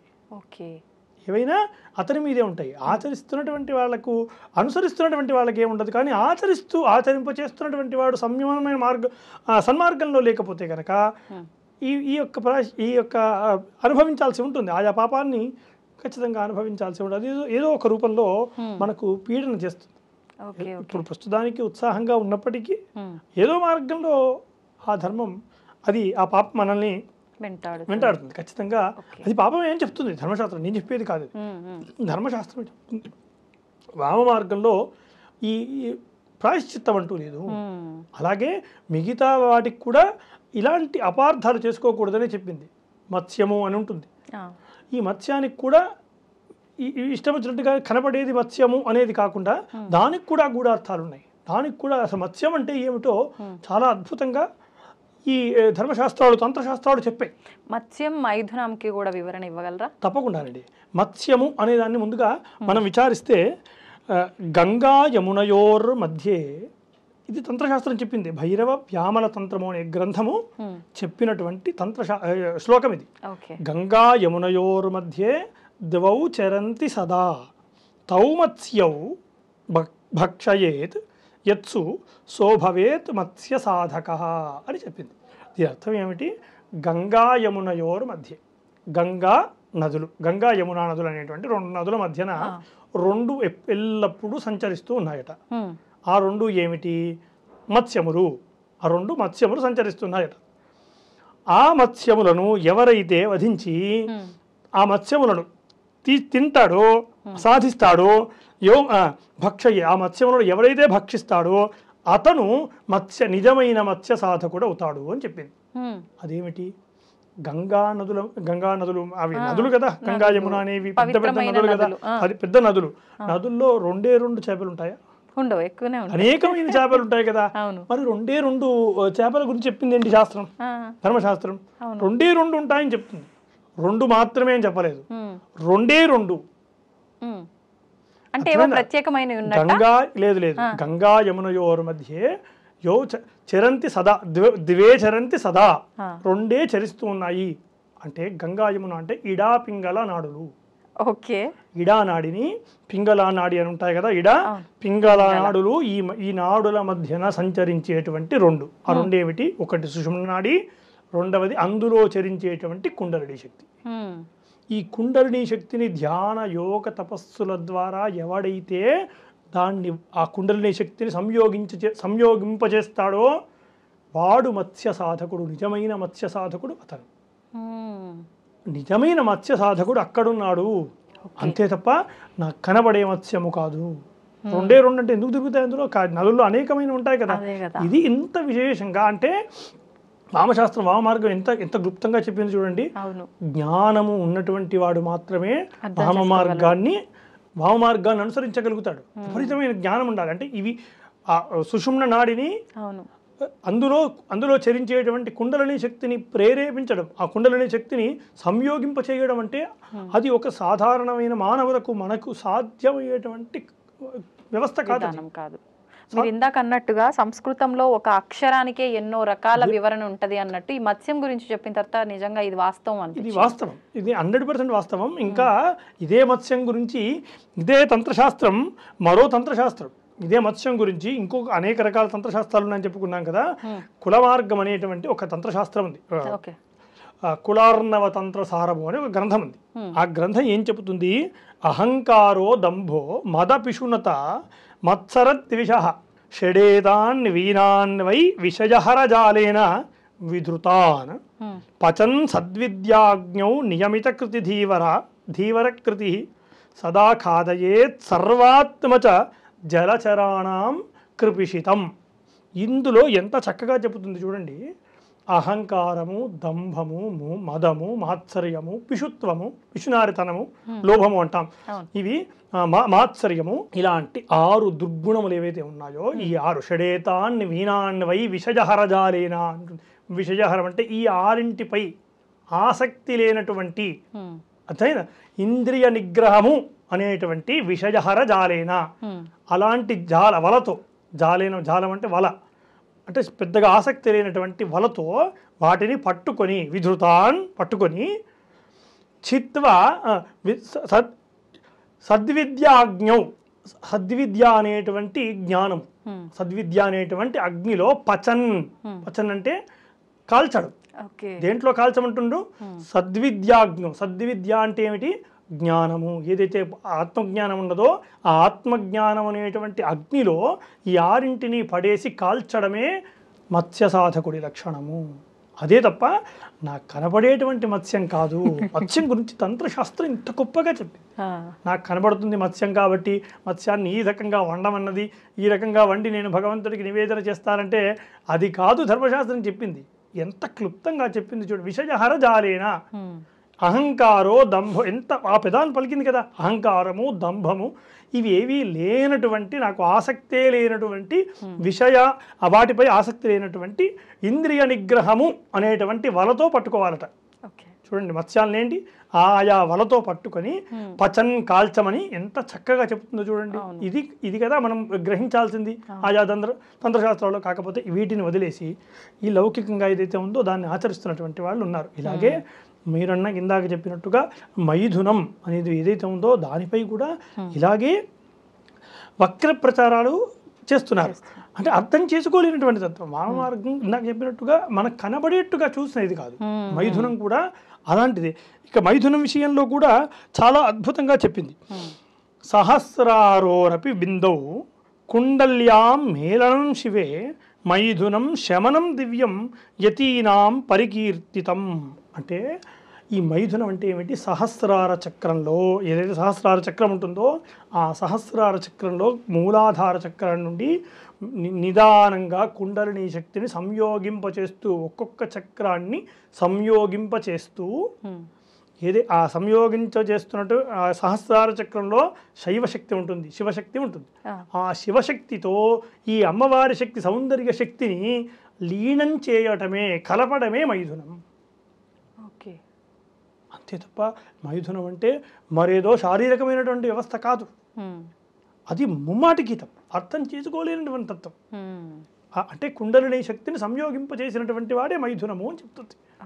అంత గొప్పగా చెప్తుంది. అలాగే అదే కులార్ణవ తంత్రసారము అనేటువంటిది గ్రంథం ఇంకా చక్కగా యానాడీ సూక్ష్మరూప పరమ పదగత సేవనీయా సుషుమ్న సాకాంతాలింగనాసి మనుజరమణి సుందరీవాచ యోష కుర్యాచంద్రార్కయోగే తం యుగపనసమైథునం నైవ యోనౌ యోగీంద్రో విశ్వబంధవ సుఖమయ భవనేతాం పరిష్వద్య నిత్యం. ఇంత చక్కగా ఈ మైథునం గురించి కులార్ణవ తంత్రసారము అనే గ్రంథం చెప్పింది. ఏమంటుంది? సుషుమ్న నాడి నుండి ఇందాక చెప్పుకున్నట్టుగానే సుషుమ్న నాడి నుండి ఈ కుండలిని శక్తిని సంయోగింపచేస్తూ ఏదైతే ఆ సుషుమ్న నాడిలో కుండలిని శక్తిని స్త్రీ రూపంగా భావించి సహస్రార చక్రంలో ఉండేటువంటి శివతత్వాన్ని ఆయా సంయోగింప చేయడమే మైథునము అని చెప్పింది. అందులో ఏం చెప్పింది చక్కగా? నైవ యోనౌ అని అన్నది. అంటే యోనితో చేసేటువంటి విషయము కాదు. అంత క్లియర్గా నైవ యోనౌ అసలు లోకంలోనే ఉంది. దాన్ని మనం అర్థం చేసుకోలేకుండా మనకు తోచినట్టుగా వ్యవహరించడం ముమ్మాటికి పాపమే. వామ మార్గం అంగీకరించదు. వామ మార్గంలో గమ్యాన్ని చేరుకోలేరు. యోగులకే అర్థం కాదంటే సామాన్యమైన మానవులకు ఎలా అర్థమవుతుంది? ఇది ధర్మం, ఇది వామాచారం చెప్పింది ఇది, కానీ దీన్ని ఆచరించకుండా అనేక రకాలు అంటే అర్థం చేసుకోలేని తత్వం. అదేవిధంగా ముద్ర అని ఉంటుంది, 5వది ముద్ర అని ఉంటుంది. ముద్ర అనేసరికి అనేకమైన పిచ్చి పిచ్చి ముద్రలు తీసి ముద్రలు వేయటం, అనేక రకాల ముద్రలు ఉన్నాయని చెప్పుకోవడం, ఇది ఏదీ కాదు. ముద్ర అనే దానికి కూడా ఇది కులార్ణవ తంత్రసారం ఏం చెబుతుంది అంటే, అష్టధాన్యాదికం యచ్చ చర్వాణీయం ప్రయక్షతే సా ముద్ర.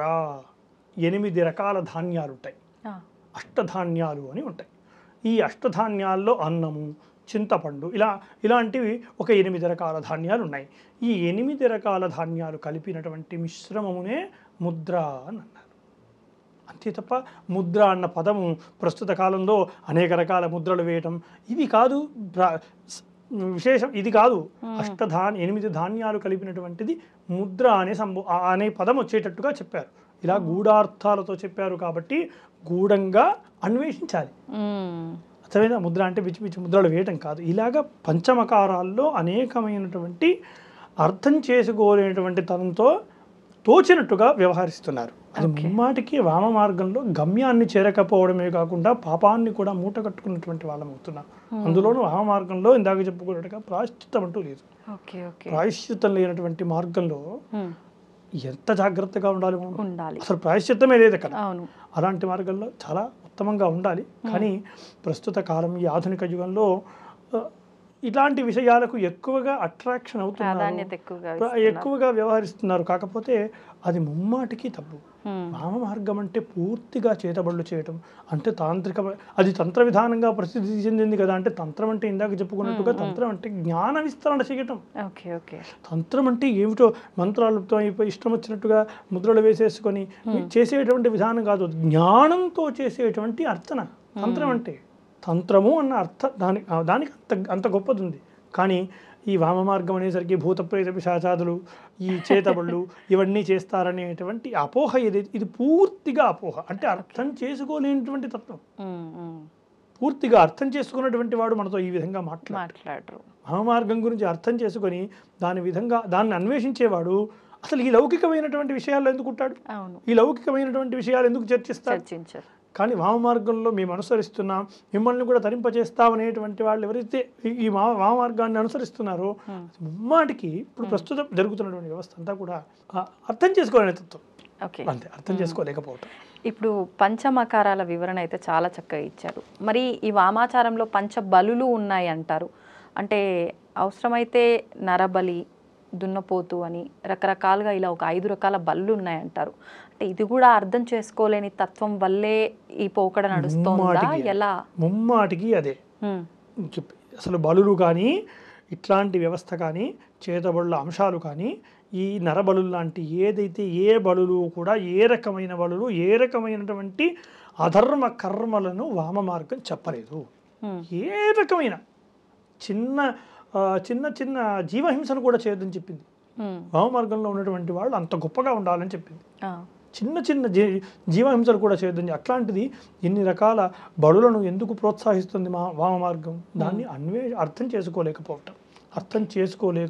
చేసుకోలేక మిగతా ఆచారాల్లో ఉన్న వాటిని, ఎక్కడ వేరే వేరే ఆచారాల్లో ఉన్న వాటిని తీసుకొని వచ్చి ఈ వామాచారంలో ఆపాదింపచేయటం, ఇది వామాచారం ఏమో అనేటువంటి కల్పితం చేయడం, భ్రమలను సృష్టించేటువంటి వ్యవస్థ చేస్తున్నారు. కానీ ముమ్మాటికి వామ మార్గము అలాంటివి ప్రోత్సహించదు. వామ మార్గంలో అవేవీ లేవు. అంటే ఎవరైనా ఆచరించవచ్చు, ఒకవేళ ఆచరించాలి అనుకున్న వాళ్ళు. కానీ ఈ ఆచరణ అదే అండి. ఇప్పుడు నేను ఏదైతే చెప్పానో ఈ రకమైన ఆచరణ ఎవరు చేయగలరు? ఉత్తమమైన యోగ్యులైన జ్ఞానులు మాత్రమే చేయగలరు. దానిపై అవగాహన ఉండి ఎలా అన్వేషించాలో తెలుసుకున్నటువంటి వాడు మాత్రమే కదా చేయగలడు. అలాంటి వాళ్ళు నిస్సంకోచకంగా చేయొచ్చు, అసలు అభ్యంతరం లేకుండా చేయొచ్చు. అలాంటి వాళ్ళు ఒకవేళ చేసేవాళ్ళు ఈ లౌకిక జీవనంలో ఉండరు. రామ మార్గాన్ని అనుసరించేటువంటి వారు లౌకిక జీవనంలోనే అంటే ఉంటారు. వాళ్ళు కంప్లీట్ ఇంకా ఎలా అంటే మనం ఈ సినిమాల్లో చూసినట్టు నెలలకు నెలలు సంవత్సరాలకు సంవత్సరాలు ఒక ఉపాసన దీక్ష తీసుకొని ఉన్న వాళ్ళు మాత్రమే చేయగలుగుతారేమో ఇది. 100% అండి. అందులో కూడా ఇక్కడ మనం ఇంకొక విషయం చెప్పుకోవాలి. సిద్ధిత్రయము అని 3 ఉంటాయి. ఈ సిద్ధిత్రయం అంటే ఏమిటి? మంత్రము, మంత్రసిద్ధి, కామ్యసిద్ధి, మంత్రసిద్ధి, మాతృసిద్ధి అని 3 ఉంటాయి. ఈ కామ్యసిద్ధి అంటే ఏమిటి? మన యొక్క కోరికలు సిద్ధింప చేసుకోవటం. ఎవరితో కోరికలు సిద్ధింప చేసుకుంటున్నాం? మనంతట మనం భగవంతుడి దగ్గరికి వెళ్ళి చేసుకుంటున్నాం. మనం కామ్యసిద్ధి కావడం కోసం కొన్ని కర్మలను ఆచరిస్తున్నాం. అంటే ఇప్పుడు ఒక సంతానం కావడం కోసం సంతాన గణపతి హోమం, ఏమండి వ్రతాలు, ఇవన్నీ ఎవరితో చేయిస్తున్నాం? పురోహితుడితోటి చేయిస్తున్నాం. అంటే పురోహితుడు ఆల్రెడీ ఆ మంత్రాన్ని సిద్ధింప చేసుకుని ఉన్నాడు కాబట్టి ఆ మంత్రసిద్ధి అయినటువంటి ఆ బ్రాహ్మణుడిని కూర్చోబెట్టి, వారధిగా కూర్చోబెట్టి, అయ్యా నా కామ్యముల నిమిత్తం నీవు చెయ్యు అని చెప్తాం కదా. ఇది ముఖ్యంగా ఈ కామ్యసిద్ధి కోసం మనం 1 గంట 2 గంటల పాటు ఆ మంత్రసిద్ధి ఉన్నటువంటి వాడిని కూర్చోబెట్టి చేయిస్తాం. కానీ మరి మంత్రసిద్ధి రావాలంటే అతను ఉపనయన సంస్కారమైన నాటి నుండి వేదమంత్రాన్ని అధ్యయనం చేస్తూ అనేక సంవత్సరాల పాటు ఆ మంత్రాన్ని జపం చేస్తూ ఆ మంత్రాన్ని సిద్ధి పొందాలి. అనేక సార్లు సిద్ధి పొంది ఉదయం మధ్యాహ్నం సాయంత్రం త్రికాల సంధ్యావందనాలు ఆయనకు ఆపాదించినటువంటి మంత్రం ఏదైతే నిలబడుతుందో నీ దగ్గర, మంత్రశక్తి ఏదైతే వస్తుందో ఆ మంత్రసిద్ధి కొరకు నీవు చేయాల్సిన అన్ని కర్మలను ఈ బ్రహ్మచర్యంలో చేయిస్తారు. అర్థమైందా? అలా మంత్రసిద్ధి పొందినటువంటి వాడి చేత మనం కర్మలు చేసుకుంటున్నాం. ఆ మంత్రసిద్ధి ఆయనకు ఊరికే వచ్చిందా? లేదు కదా. మనం కామ్యం వచ్చేసినట్టుగా మంత్రసిద్ధి రాలేదు కదా. ఆ మంత్రం సిద్ధించాలంటే అన్ని సంవత్సరాల పాటు ఆయన శ్రమించాల్సి ఉంటుంది. అలాగే ఇంకా బీజాక్షర మంత్రాలని, లౌకిక మంత్రాలని కొన్ని మంత్రాలు ఉంటాయి. దేవతల మంత్రాలు తీసుకొని ఉంటాం. దక్షిణామూర్తి మంత్రాలని, ఓం పంచాక్షరి మంత్రాలని, నారాయణ షడ మంత్రాలని తీసుకుంటూ ఉంటాం కదా. ఇవన్నీ కూడా మంత్రసిద్ధి కావాలి అంటే ఆ మంత్రానికంటూ కొన్ని లక్షల సార్లు జపం చేయాలి అని ఉంటుంది. అక్షర లక్ష జపం చేస్తే మంత్రసిద్ధి జరుగుతుంది. అక్షర లక్ష జపం చేస్తే మంత్రసిద్ధి. అంటే ఒక అక్షరము 1,00,000 సార్లు, ఒక అక్షరము 1,00,000 సార్లు జపం చేయడం. అంటే ఇప్పుడు గాయత్రి మంత్రం ఉంది, 24 అక్షరాలతో చెందింది. 24 లక్షల జపం చేస్తే కానీ మంత్రసిద్ధి కాదు. దాదాపు ఎన్ని రోజులు పడుతుంది కదా? ఎన్ని రోజులు పడుతుంది? అతను బ్రహ్మచర్యం నుండి రోజు కొన్ని చేసుకుంటూ రోజు చేసుకుంటూ వస్తే తప్ప తనకు ఉత్తమమైన ఏదైతే స్థితి వస్తుందో అప్పుడు కానీ మంత్రం సిద్ధించదు. అప్పుడు మనం వెళ్ళి అతనితో కామ్యం చేయించుకోవడం వల్ల నా కామ్యములు సిద్ధిస్తున్నాయి. వెంటనే సిద్ధించట్లా. మంత్రసిద్ధి కలిగినటువంటి వాడి చేత కామ్యసిద్ధిని చేయించుకుంటున్నాం. అంటే మన కోరిక నెరవేరట్లేదు చేసిన పూజలు చేయంగా అంటే ఇక్కడ మన సైడ్ నుంచి ఏమైనా మిస్టేక్ కర్మ ఉండొచ్చు. చేసే అతని సిద్ధిని బట్టి కూడా ఉంటుంది. అతని స్థితి కూడా మంత్రసిద్ధి సమానంగా ఉండాలి. ఇప్పుడు మనం వెంటనే కామ్యం కావాలి కదా అని చెప్పేసి మనం ఒకరి దగ్గరికి వెళ్ళి మంత్రాన్ని తెచ్చేసుకొని ఆ మంత్రాన్ని వెంటనే అక్షర లక్ష జపం చేయాలంటే మనం సారిపోదు కదా. ఎన్ని సంవత్సరాలు జపం చేయాల్సి వస్తుంది? కొన్ని 100 సార్లు అక్షర లక్ష జపం చేయాలంటే కొన్ని సంవత్సరాలు పడుతుంది. అవునా? ఇది మంత్రసిద్ధి వరకు అయితే మాతృసిద్ధి అని ఉంటుంది. 3వది మాతృసిద్ధి అంటే అమ్మవారు సిద్ధించడం. ఏదైతే ఆ మూలం దేవత ఉందో ఆ దేవత సిద్ధించడం. అక్షర కోటి జపం చేస్తే మాతృసిద్ధి కలుగుతుంది. కోటి జపం, అక్షర కోటి అంటే ఇప్పుడు గాయత్రి మంత్రమే ఉంది. గాయత్రి అమ్మవారి సిద్ధి కావాలంటే ఉదాహరణ గాయత్రి మంత్రమే తీసుకుందాం. ఉదాహరణకు అక్షర కోటి జపం చేయాలనుకోండి.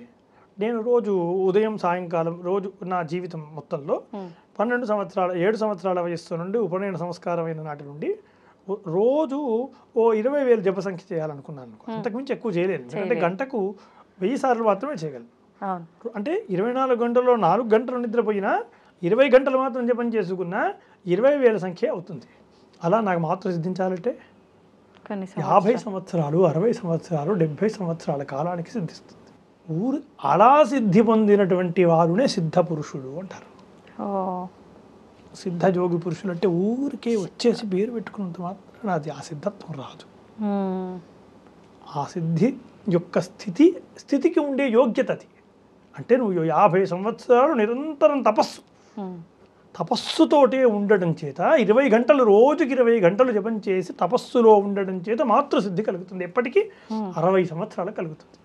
మరి కొన్నిసార్లు చాలా వయస్సు తక్కువగా ఉండి అన్ని వేదాలు చదివి అంత ఇలాంటివన్నీ చేసి సిద్ధి పొందారు అని చెప్పి అంటూ ఉంటారు.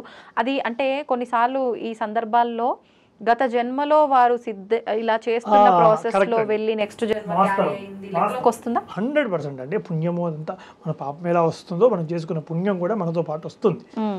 ఆగామి కర్మలు అని ఉంటాయి. కానీ ఇది చాలా రేర్ గా కదా ఇలా గత జన్మలో చాలా రేర్ గా ఆదిశంకరాచార్యుల వారు ఉన్నారు. వారికి వెంటనే 7 సంవత్సరాల వయస్సులోనే అంటే అంత స్థితి వచ్చింది. అంటే వారికి అద్భుతం ఏమిటి, వారు గత జన్మలో కూడా ఎన్నో, ఇప్పుడు మనం ఏదైనా ఒక ఉత్తమమైన కళ వచ్చిందనుకోండి, చిన్న వయసులోనే వస్తే పూర్వజన్మ సుకృతం రా అంటారు. అవునా? అవును, వాస్తవం. పూర్వజన్మ సుకృతమే, పూర్వజన్మ శ్రమ, పూర్వజన్మలో క్షమించినటువంటి శ్రమ మనకు ఆ జన్మలో దక్కక ఇంకో జన్మలో అది ఒక రూపంలో మనకు ఆపాదించబడుతుంది. అర్థమైందా? అలాగే ఈ మాతృసిద్ధి అనేది కొన్ని సంవత్సరాలు చేస్తే గానీ లభించినటువంటి ఈ సిద్ధి వెంటనే మనం పేర్ల ముందు పెట్టేసుకుంటే సాధ్యం కాదు. ఈ సిద్ధి అనేది అంత సిద్ధి ఉంటుంది. అలాగా ఈ వామ మార్గంలో ఏదైనా అన్వేషించాలన్నా ఇన్నిసార్లు జపం చేస్తే తప్ప ఆ స్థితి యోగ స్థితి రాదు. అర్థమైంది? ఆ యోగులకు మాత్రమే అది అర్థం కాదు. అందుచేత ఇన్నిసార్లు సిద్ధి పొందినటువంటి వాళ్ళు మాత్రమే ఆయా మార్గాలను అన్వేషించగలుగుతారు. సాధారణమైనటువంటి వాళ్లకు అర్థం కానటువంటి మార్గాలు, అంటే ఒక రకంగా ఆ చేసే వాళ్ళకు కూడా ఒక అర్హత రావాల్సిందే. వాస్తవం, అర్హత ఉండాలి. అర్హత వస్తే తప్ప మార్గాన్ని అన్వేషించలేదు. మనకు తోచిన లౌకికమైనటువంటి విధానాలు మనకు తోచిన విధంగా చేసుకోవడం కాదు. ధర్మశాస్త్రాలు ఏం చెప్తున్నాయి దానికి అనుగుణంగా వెళ్తే చాలా తొందరగా వెళ్తాం గమ్యస్థానానికి. ఇప్పుడు శాస్త్రం చెప్పినట్టుగా వెళ్తే, ఇప్పుడు ఏ రెసిపీ ఎలా వండాలో దాని ప్రకారంగా వండితే తొందరగా వండేస్తాం. కరెక్ట్. అవునా? లేదు నాకు తోచినట్టు నేను చేస్తాను అనుకోండి, ముందు మాడగొట్టేస్తాను, నాకు అర్థం కాదు. నాకు తోచినట్టు నాకు అసలు అవగాహన లేదు. నేను ఏదో ఒక రెసిపీ చేయాలనుకోండి, మాడగొట్టేస్తానుగా. దాని సమయం కూడా చాలా ఎక్కువ తీసుకుంటుంది. ఎలా ఐటమ్ రెడీ అవ్వాలో అలా అయితే అవ్వదు. అలా అవ్వదు, సమయం ఎక్కువ తీసుకుంటుంది, వృధా అయిపోతుంది, అనేక రకాల ప్రయాసాలు అవుతాయి. కానీ అదే తెలిసినటువంటి వాళ్ళు ఇంత క్షణంలో చేయగలరు కదా. కాబట్టి ఇదే మనకు ముఖ్యం. తెలిసినటువంటి వారు యోగ్యుడైనటువంటి వాడి చేత అన్వేషింపజేయడం, అతను అన్వేషిస్తే అతని మార్గంలో మనం వెళ్ళడం అనేది ఉత్తమం. ధర్మశాస్త్రాలు ఏం చెప్తున్నాయో దాని విధంగా వెళ్ళడం ఉత్తమం. ఇప్పుడు అంటే మంత్ర రూపంలో మనం ఆచరించే దక్షిణ ఆచారం ప్రకారంగా చేసే పూజల కన్నా తంత్ర రూపంలో వామాచారంలో ఆచరించే పూజలకు యొక్క ఫలితం తొందరగా ఉంటుంది. కానీ చేయాల్సిన పద్ధతిలో చేస్తే, ఒకవేళ ఆ పద్ధతి కాస్త మనం చేయకపోతే బెడిసి కొట్టింది అంటే ఇంకా కోలుకోలని దెబ్బ తగులుతుంది అని చెప్పి విన్నా. ఇది ఎంతవరకు నిజం? ముమ్మాటికి ఇది వాస్తవం అండి. ఈ వామ మార్గం అనే కాదు, ఏదైనా వామ మార్గం అంటే తంత్ర మార్గం మీరు అన్నట్టుగా సదాచారములో కూడా అంతే, తొందరగానే సిద్ధిస్తాయి. కామ్యములు ప్రామాణికంగా చేయడం వల్ల అత్యంత తొందరగానే సిద్ధిస్తాయి. ఎక్కడైనా అంతే, ఎక్కడైనా మన శ్రమనే ముఖ్యం. మన శ్రమం మనం చేస్తున్నటువంటి ధర్మమా కాదా, మనం ధర్మయుక్తంగా చేస్తున్నామా లేదా, మనం చేసేది లోకశ్రేయస్సు కోరుతుందా లేదా.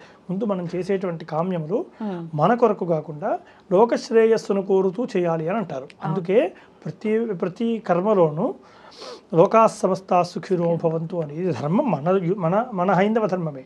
ప్రతి కర్మలోనూ ఇది ఖచ్చితంగా అంటాం. అంటే మనం చేస్తున్నటువంటి కర్మలు లోకానికి కూడా ఉపయుక్తమయ్యేటువంటివి అయి ఉంటే తొందరగా నెరవేరుతాయి. మన వరకే కాదు, నేను ఈ కామ్యం నెరవేరితే ఫలానా ధర్మాన్ని ఆచరిస్తానని, అదే ధర్మ సంబంధిత కర్మలు చేస్తానని, ధర్మ సంబంధమైనటువంటి వ్యవహారాల్లో ఉంటాననేటువంటి విధంగా మన కామ్యములు అంటే కోరికలు ఉంటే, మన ఆచరణ ఉంటే తొందరగా సిద్ధిస్తుంది. దక్షిణాచారమైన వామాచారమైన అత్యంత ఇది ఇలాగే సిద్ధిస్తుంది. కానీ వామాచారం అనేది కామ్యమును సిద్ధింపచేసుకోవడానికి వామాచారం కాదు. వామ మార్గం అనేది కామ్యముల కోసం కాదు. ఇప్పుడు పోతున్న పొరపాటే అది. దక్షిణ మార్గము కామ్యమును సిద్ధింపజేసుకోవడం కొరకు. నాకు ఇప్పుడు ఒక ఇల్లు కావాలి.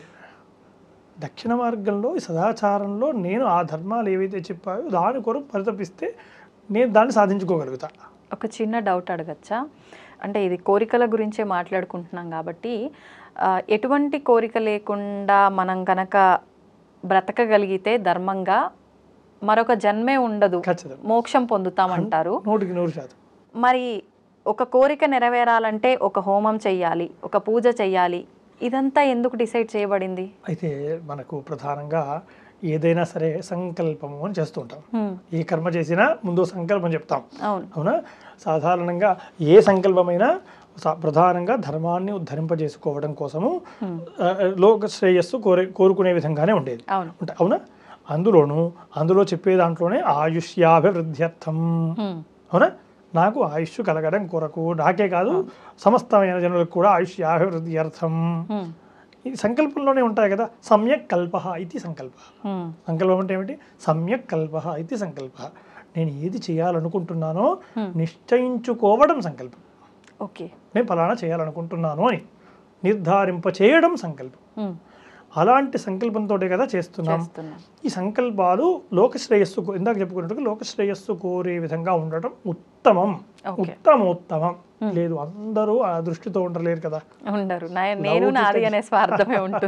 లౌకిక జీవనంలో అందరికీ ఆ స్థితి ఉండదు కదా. నా కామ్యాలు నెరవేరాలని పిల్లవాడికి, అది కూడా అందులో కూడా స్వార్థం లేకుండా ఉండడం గొప్ప. నాకు కాదు, నా తండ్రి గారి యొక్క ఆయుష్ బాగుంటే చాలు అని కర్మను ఆచరిస్తుంది చూసారా, అది ఉత్తమమైనది. నా కోసం కాదు, నా పిల్లలు విద్యా భవిష్యత్తు జ్ఞానం ఉత్తమంగా ఉండే విధంగా అనుగ్రహించు, ఇది ఉత్తమమైన సంకల్పం. ఇలాంటి సంకల్పాలతో చేసుకోవడం ఉత్తమం. దాంట్లో అక్కడ ఆక్షేపణ ఏం లేదు. ఎందుకంటే దాంట్లో సంకల్పంలోనే ఇవి మనకి ఇవి కావాలి అని మనం అడుగుతున్నాం, భగవంతుని నేరుగా అడుగుతున్నాం. లేదా అడిగినా అడగకపోయినా ప్రత్యక్షంగా కానీ పరోక్షంగా కానీ మనకు ఆయా స్థితులు వస్తాయి. కానీ అది ధర్మం అయి ఉండాలి. అది ధర్మం అయి ఉంటే మనకు ఖచ్చితంగా కోరికలను నెరవేర్చుకోవచ్చు. అయితే ఈ వామ మార్గం అనేటువంటిది, ఈ సదాచారం అనేటువంటిది మనం కామ్యాలు పొందడానికి అనుకూలమైనటువంటి ప్రదేశం, దక్షిణాచారం. కానీ వామ మార్గం అసలు కానే కాదు. వామ మార్గం ఉన్నది కామ్యాలు నెరవేర్చుకోవడానికి కాదు, ఆత్మజ్ఞానంతో సచ్చిదానంద పరమాత్మను దర్శించడానికి. ఎక్కడి కోసం పోవడానికి ఆ మార్గం? డైరెక్ట్గా మార్గం వేసింది పరమేశ్వరుడి కోసం వేశారు. పరమేశ్వరుడు యొక్క చైతన్య శక్తికి వేసినటువంటి దారి అది. కామ్యాలు ఎలా నెరవేరుతాయి? సింపుల్ గా చెప్పాలంటే అసలు ఈ కోరిక లేని తత్వం నుంచి ఒక స్టెప్ ఎక్కిన వాళ్ళు అక్కడికి వెళ్ళాలి. ఆత్మజ్ఞానం, ఇందాక చెప్పాను, తంత్రం అంటేనే ఆత్మజ్ఞానం. ఆ జ్ఞానాన్ని విస్తరింపజేయడమే తంత్రం కదా. ఆ జ్ఞానముతో ఎవరైతే ఆ మార్గంలో అన్వేషిస్తాడో వాడు మాత్రం వెళ్ళగలుగుతాడు. అంతే తప్ప అది కామ్యాల కోసం మార్గం కాదు. నాకేదో ఒక ఫ్రిడ్జ్ కావాలి, నాకు ఇంకేదో కామ్యం కావాలి, నాకు ఇల్లు కావాలి, కారు కావాలంటూ వామ మార్గాన్ని అన్వేషించడం అది అర్థం చేసుకోలేనటువంటి, అంటే అర్థం చేసుకోలేనటువంటి తత్వం. అంటే ఇంకా అజ్ఞానంలోనే అక్కడే ఉన్నాం. ఇంకా అసలు ఆ అక్కడ అన్వేషించాల్సినటువంటి విధంగా అన్వేషించలేకపోతున్నాం. ఆ మార్గంలో ఉత్తమమైనటువంటి జ్ఞానులు కదా అన్వేషించాలి. ఆ స్థితిని పొందలేకపోతున్నాం. సదాచారం, మీకు ఎప్పటికో సదాచారం ఉంది కదా. సదాచారంలో అనేక రకాల కర్మలు ఉన్నాయి, అనేక రకాల విధానాలు ఉన్నాయి, అనేక రకాల ధర్మాలు. ప్రతిదానికి ప్రామాణికం ఉంది.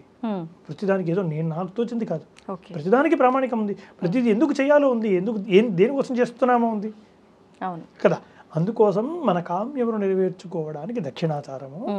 అంతకు పైన నాదిదేది కాదు అని వదిలేసినటువంటి జ్ఞానం ఎవరైతే ఉంటారో వాడి కోసం మాత్రమే వామ మార్గం. వాడి కోసం మాత్రమే వామ మార్గం. వామ మార్గంలో కామ్యాల కోసం పరితపించడం అది మూర్ఖత్వం. ఓకే, అంటే ఇంకా అంధకారంలో కొట్టుమిట్టాడుతున్నారు అనుకోవచ్చు. ఉత్తమం. సముద్రం చూడగానే మనకి చూడగానే సముద్రం ముందు ఒక పేరా ఉంటుంది. సముద్రము ఏమిటి? సముద్రం ఒక దగ్గర, సముద్రాల దగ్గర మ్యూజియాలు ఉంటాయి కదా, ఆ మ్యూజియాల దగ్గర కొన్ని ఉంటాయి. ఈ సముద్రం ఏమిటి, దీంట్లో ఎంత లోతుంది, దాంట్లో ఏమేమి విషయాలు ఉన్నాయి, దాంట్లో ఎలాంటి జరాలు ఉన్నాయి, మనం వెళ్ళగలమా లేదా, దాని యొక్క అలజడి ఎలా ఉంటుంది, ఎలాంటి విపత్తులను తట్టుకోగలుగుతుంది, ఇవన్నీ సముద్రం అక్కడ రాసి ఉంటాయి కొన్ని మ్యూజియంలో దగ్గరలో ఉండేవి. కానీ దాన్ని ఎవరు చదవకుండా, దాన్ని ఎవరు చూడకుండా సముద్రంలో ఈతలు కొడుతూ ఉంటాం, సముద్రంపై విన్యాసాలు చేస్తూ ఉంటాం. కానీ సముద్రంలో విన్యాసం చేసినంత మాత్రాన సముద్ర జ్ఞానం వానికి ఉండాలన్న అవసరమా అంటే సముద్ర జ్ఞానం ఉండటం వల్ల సముద్రాన్ని నేను ఇలా ఉపయోగించుకోగలను అనేది తెలుసుకోగలుగుతాం.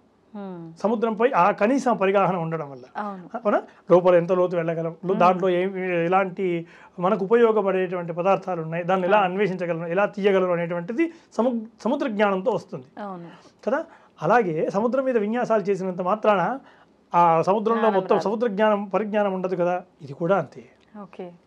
వామ మార్గాన్ని సంచరిస్తూ వామ మార్గాల్లో అనేకమైన కర్మలు చేసినంత మాత్రాన అవేవి సిద్ధించవు, ఆ జ్ఞానం వారికి అందవు, సముద్ర జ్ఞానం వారికి ఉండదు. కానీ అదే సముద్ర జ్ఞానము తెలుసుకొని వామజ్ఞానాన్ని తెలుసుకొని ప్రవర్తిస్తే దాని నుంచి నీవు ఎలా ముక్తిని పొందగలవు, ఏది గమ్యాన్ని ఎలా చేరుకోగలవు అనేది వామ మార్గం చెబుతుంది. అది గొప్పది, అది అసలైనటువంటి అంశం. ఓకే, ఒక చిన్న డౌట్, అంటే మన హిందూ ధర్మం ప్రకారంగా తీసుకుంటే మనకెంతో జ్ఞానాన్ని సింపుల్గా మనకు ఒక సాక్ష్యాలతో సహా ప్రతిదానికి ప్రూఫ్ ఉండి మనం నిత్యం ఏ రకంగా ఉండాలి ఏంటి అనేది ఒక గమ్యాన్ని ఎలా చేరుకోవాలి అనే ఒక జ్ఞానాన్ని అందించే ఒక గ్రంథం అని చెప్పుకుంటే మంచిని ఎవరైతే ఎక్కువగా, అంటే ఇప్పుడు ఉన్న పరిస్థితుల్లో ప్రతి ఒక్కరూ చెప్పే విషయం ఏంటి అంటే మంచిగా ఉన్న వాళ్ళకి, ధర్మ ప్రకారంగా వెళ్ళిన వాళ్ళకే ఎక్కువగా కష్టాలు ఉంటాయి. వాడు ఏం సాధించాడు, 2 రోజులు మంచిగా ఉండి ఏముంది అంతా అయిపోయింది ఇప్పుడు కాలం చేసిండు అనే మాట ఎక్కువగా వింటూ ఉంటాం. ఇది సాధారణంగా. ఎందుకు ఇలా అంటే మంచిని ఆచరించటం వల్ల ఆయన ఇబ్బందుల పాలైండు అనటం ఎంతవరకు వాస్తవం? వాడి కర్మ అంతవరకే ఉందని అనుకోవచ్చు కదా, దీన్ని ఎలా చెప్పొచ్చు అంటారు? మంచి ప్రశ్న. విగ్రహం కావాలనుకోండి, విగ్రహానికి సంబంధించినటువంటి ఒక రాయిని తీసుకొని వచ్చి ఆ రాయినే ఎక్కువగా బాధిస్తాం. అవునా, దాన్నే కదా కొడతాం, దాన్నే కొడతాం, ఆ రాయినే కొడతాం. ఆ కొట్టి కొట్టి కొట్టి కొట్టి కొట్టి ఎప్పటికో కానీ విగ్రహం రాదు. విగ్రహం వచ్చిన తర్వాత ఏం చూస్తాం, అప్పుడు రాయనం ఆ బాధ అంతా పోయి అందులో దైవత్వాన్ని చూస్తాం. బొమ్మగా ఉన్నటువంటి ఆ రూపము గర్భాలయంలోకి వెళ్ళి తేజోమూర్తిగా ప్రకాశిస్తుంది. అంటే వెంటనే దెబ్బలు, ఆ ఎన్ని దెబ్బలైతే తిన్నాడో ఆ దెబ్బలు గర్భాలయంలోకి వెళ్ళేసరికి మోక్ష ప్రాప్తి పొందింది ఆ రాయికి. ఇక్కడ కూడా ఎవడైతే ఎక్కువగా కష్టపడుతున్నాడు, కష్టాలు ఎక్కువగా అనుభవిస్తున్నాడంటే భగవంతుడు నిన్ను అంతగా చెక్కుతున్నాడు అని అర్థం. నిన్ను ఒక శిల్పంలా చెక్కడం కొరగా నీపై అన్ని ఒత్తిళ్ళు వేస్తున్నాడు. నువ్వు ఇక్కడే భయపడి వెళ్ళిపోతే విగ్రహం పరిపూర్ణం కాదు, అంతేనా?